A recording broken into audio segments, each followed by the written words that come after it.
김혜정입니다. 오늘 교육에 참석해주신 여러분들에게 감사 인사드립니다.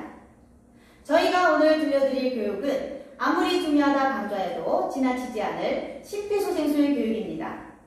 길지 않은 교육이니 집중해서 잘 들어주시고 끝난 후에 실습도 같이 해보도록 하겠습니다. 그럼 오늘 교육 진행하겠습니다. 오늘 교육의 순서는 먼저 첫 번째, 심폐소생술이란 무엇인지에 대해서 알아보고요. 다음으로는 성인 심폐소생술의 방법과 자동심장 충격기 사용법에 대하여 알려드리도록 하겠습니다. 첫 번째, 심폐소생술이란 무엇인지에 대해서 알아보기 전에 먼저 준비한 영상 함께 보시겠습니다. 이웃의 목숨을 구한 훈훈한 소식 하나 더 전해드립니다. 얼마 전 버스기사가 쓰러진 승객을 심폐소생술로 살려 하소연했는데요. 이번엔 식당 종업원들이 손님의 생명을 구했습니다. 양찬희 기자입니다. 식당에서 음식값을 치르던 한 할아버지가 갑자기 펄썩 쓰러집니다. 놀란 종업원이 뛰쳐나와 침착하게 기도를 열고 흉부를 압박합니다. 간간히 인공호흡을 하고 다른 종업원은 119에 서둘러 신고를 합니다. 꼼짝을 못하던 할아버지가 3분쯤 뒤 서서히 팔을 움직이더니 의식을 되찾습니다. 네, 이 사례는 식당에서 계산을 하던 할아버지가 갑자기 쓰러져 종업원이 심폐소생술로 할아버지를 소생시켜준 사례인데요. 이 식당 종업원은 민방위 교육장에서 받은 심폐소생술이 생각이 나서 당황하지 않고 대처할 수 있었다고 합니다. 만약 저 할아버지가 쓰러졌을 때 이 식당 종업원이 없었더라면 혹은 주변에 심폐소생술을 할 줄 아는 사람이 없었더라면 저 할아버지는 어떻게 배웠을까요? 왜 우리가 심폐소생술을 배워야 하는지에 대한 답이 있는 영상이라고 생각이 됩니다. 심폐소생술의 사전적인 정의는 호흡이나 심장의 박동이 멈추었을 때 인위적으로 호흡을 유지시키고 혈액순환을 유지하는 응급치료 방법이라고 할 수 있습니다. 이러한 심폐소생술의 순서는 의식 확인 및 119 신고, 다음 호흡 확인, 다음 흉박박의 순으로 특히 이 중에서 흉박박은 가장 중요한 과정으로서 잠시 뒤에 우리 강사님의 시범을 통해서 함께 보시도록 하겠습니다. 여러분들은 골든타임이라는 말을 많이 들어보셨죠? 네, 골든타임은 생명을 살릴 수 있는 금쪽 같은 시간을 말하는 것입니다.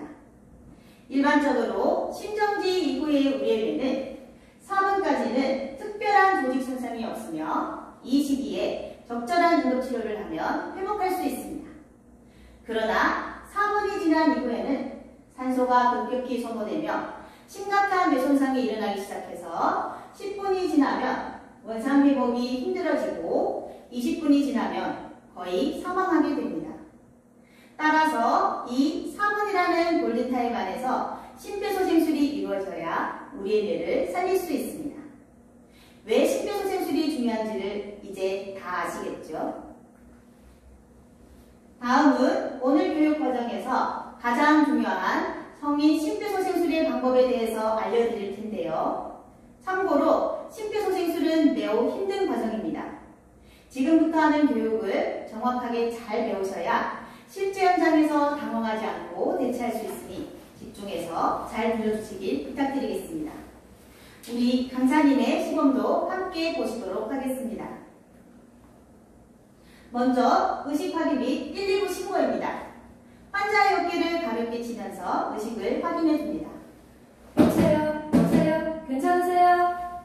의식이 없으면 즉시 119의 신고 및 자동심장 충격기를 요청하는데요. 빨간 옷 입으신 분 119에 신고해주세요. 노란 옷 입으신 분 자동심장 충격기 가져다주세요.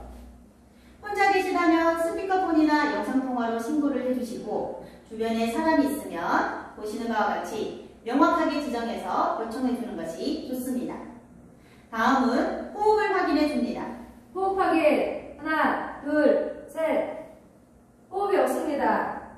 호흡이 없으면 구급대원이 오기 전까지 우리가 심폐소생술을 실시하여야 합니다. 먼저 흉박박을 실시하는데요. 압박 위치는 흉골 아래 절반 부위를 압박하시면 되는데 찾기 어렵다면 명치에서 2마디 정도 위쪽으로 올라오신 곳을 압박 지점으로 정하시면 됩니다. 양손을 깍지 낀 상태로 손바닥 아래 부위만 흉골 부위에 닿도록 하시고요. 다리는 어깨 넓이만큼 벌리신 다음에 엉덩이는 들어서 누르는 팔과 환자의 몸이 수직이 이루도록 만들어 주신 다음 분당 100회 이상의 속도로 한 번에 30회 5cm의 깊이로 압박을 하시면 됩니다. 흉부 압박 30회가 끝났으면 인공호흡으로 들어갑니다. 한 손으로는 환자의 턱을 들어 올리고 다른 한 손으로는 환자의 이마를 짚어서 기도를 개방해 주신 다음 이마를 짚었던 손의 엄지와 검지로 환자의 코를 잡아서 막고 입을 크게 벌리시어 환자의 입을 완전히 덮은 다음에 1초에 걸쳐서 숨을 불어넣습니다. 숨을 불어넣을 때는 가슴이 상승하는지를 꼭 확인해 주셔야 합니다. 이처럼 기도 개방을 유지한 채로 흉부 압박과 인공호흡을 30대 2의 비율로 실시하는 것이 원칙적인 심폐소생술의 방법인데요. 하지만 최근 들어서 인공호흡이 너무 어렵고 또한 질병 감염의 우려도 있어서 흉부 압박만을 실시할 것을 권고하고 있습니다. 이제 우리 강사님의 전체적인 시범 실습을 함께 보시도록 하겠습니다. 실습 시작하겠습니다. 의식 확인. 여보세요? 여보세요? 괜찮으세요? 의식이 없습니다. 빨간 옷 입으신 분 119에 신고해주세요. 노란 옷 입으신 분 자동심장 충격기 가져다 주세요. 호흡 확인. 하나, 둘, 셋. 호흡이 없습니다. 가슴 압박 실시.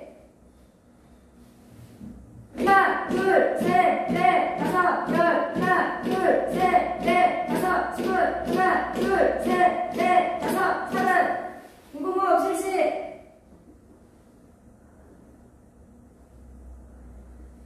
네, 수고 많으셨습니다. 우리 멋진 시범을 보여주신 강사님에게 박수 한번 부탁드리겠습니다. 다음은 자동심장 충격기 사용법에 대하여 알려드리겠습니다. 여러분들은 주변에서 자동심장 충격기를 한 번쯤은 보셨을 건데요. 공항이나 마트, 터미널 등등 다양한 곳에 설치되어 있습니다. 자동심장 충격기는 정지된 심장에 정기적 자극을 주어서 정상적인 심장 리듬으로 회복시켜주는 기기입니다. 하지만 많은 분들이 잘못 사용하면 어쩌나 싶은 생각에 사용하길 두려워하고 있습니다. 그러나 여러분 이제 두려워하지 마세요. 자동심장 충격기 디자인은 다양해도 작동 방법은 똑같습니다.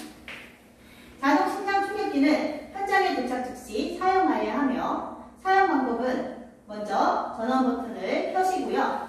음성 안내에 따라서 각각의 패드 부착 위치를 확인하여 주신 후 그림과 같이 패드를 부착하여 주십니다. 다음 커넥터에 연결하여 주는데요. 커넥터에 연결하면 기기가 자동으로 심장 리듬을 분석하게 되는데 심장 리듬을 분석 중일 때는 접촉 금지, 모두 물러나 주세요. 환자와의 모든 접촉을 금지하여 주시고 분석 후 충격이 필요한 경우에는 전기 충격 버튼을 눌러주기 전에 접촉 금지, 모두 물러나 주세요. 다시 한번 환자와의 모든 접촉을 금지하여 주신 후 전기 충격 버튼을 눌러주시면 됩니다. 전기 충격 실시 이후에는 음성 안내에 따라서 지체 없이 다시 심폐소생술을 실시하여야 합니다. 이 모든 과정이 기기가 음성으로 모든 안내를 다 해드리니 여러분들은 침착하게 따라만 하시면 되니 적극적으로 사용해 주시길 부탁드리겠습니다. 이상으로 오늘 교육과정의 모든 순서를 마쳤는데요. 궁금한 사항이나 질문 있으신 분 계실까요? 네, 없으면 넘어가겠습니다. 여러분, 누구나 응급 상황이 되면 당황하기 마련이잖아요.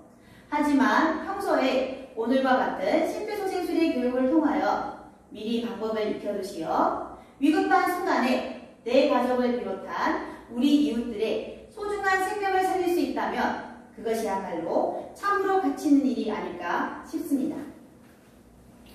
지금까지 경청해주신 모든 분들에게 감사 인사드립니다. 감사합니다. 차렷! 경례!